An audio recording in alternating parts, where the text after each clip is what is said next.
कल्पना कीजिए, एक छोटा सा चरवाहा लड़का और उसके सामने खड़ा है एक 9 फुट लंबा विशाल योद्धा। पूरी सेना उससे डर रही थी। कोई भी उससे लड़ने की हिम्मत नहीं कर रहा था। लेकिन तभी एक लड़का आगे आता है। उसके पास न तलवार है न कवच, बस एक गुलेल और 5 पत्थर। और वही लड़का इतिहास की सबसे बड़ी लड़ाइयों में से एक जीत जाता है। यह है बाइबल की मशहूर कहानी, दाऊद और गौलियात की। बहुत समय पहले इज़राइल नाम के देश में एक लड़का रहता था जिसका नाम था डेविड। दाऊद कोई सैनिक नहीं था, वह सिर्फ एक चरवाहा था जो अपने पिता की भेड़ों को चराता था। वह दिन भर मैदानों में रहता, भेड़ों का ध्यान रखता और परमेश्वर की स्तुति में गीत गाता। लेकिन एक दिन सब कुछ बदलने वाला था। उस समय फिलिस्तियों नाम की एक ताकतवर सेना इज़राइल पर हमला करने आ गई। दोनों सेनाएं आमने सामने खड़ी थीं। लेकिन फिलिस्तियों की सेना में एक ऐसा योद्धा था जिसे देखकर ही लोग डर जाते थे। उसका नाम था गोलायत। वह बहुत लंबा और ताकतवर था। उसने भारी लोहे का कवच पहना था और उसके हाथ में बड़ा भाला था। हर दिन वह मैदान में आकर चिल्लाता, अगर तुम में से कोई मुझे हरा दे तो हमारी सेना हार मान लेगी। लेकिन किंग सॉल और उनकी पूरी सेना डर गई थी। 40 दिन तक कोई भी गोलियत के सामने जाने की हिम्मत नहीं कर पाया।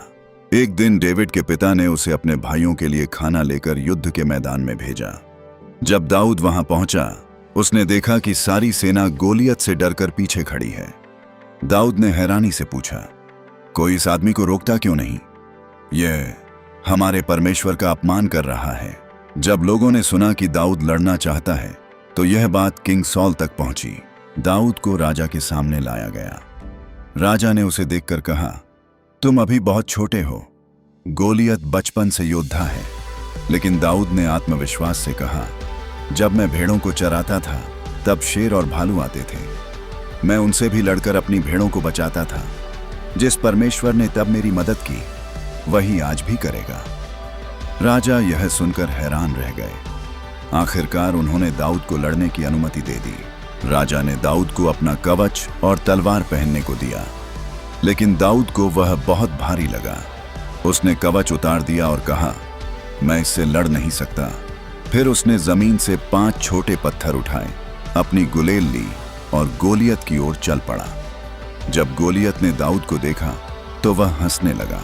उसने कहा, क्या तुम मुझे डंडों से भगाने आए हो? तुम तो बस एक बच्चा हो। लेकिन डेविड ने साहस से जवाब दिया, तुम तलवार और भाले के साथ आए हो, लेकिन मैं परमेश्वर के नाम से आया हूं। फिर दाऊद दौड़ते हुए आगे बढ़ा। उसने अपनी गुलेल में पत्थर रखा, तेजी से घुमाया और पूरी ताकत से गोलियत की ओर फेंक दिया। पत्थर सीधे जाकर गोलियत के माथे पर लगा और वह विशाल योद्धा जमीन पर गिर पड़ा। जब इज़राइल की सेना ने यह देखा तो उनका डर खत्म हो गया और वे युद्ध जीत गए। इस कहानी से हमें यह सीख मिलती है, डर कितना भी बड़ा क्यों ना हो, विश्वास और साहस उससे बड़ा हो सकता है। कभी कभी सबसे छोटा इंसान भी सबसे बड़ी जीत हासिल कर सकता है। सच्चा विश्वास इंसान को ताकत देता है।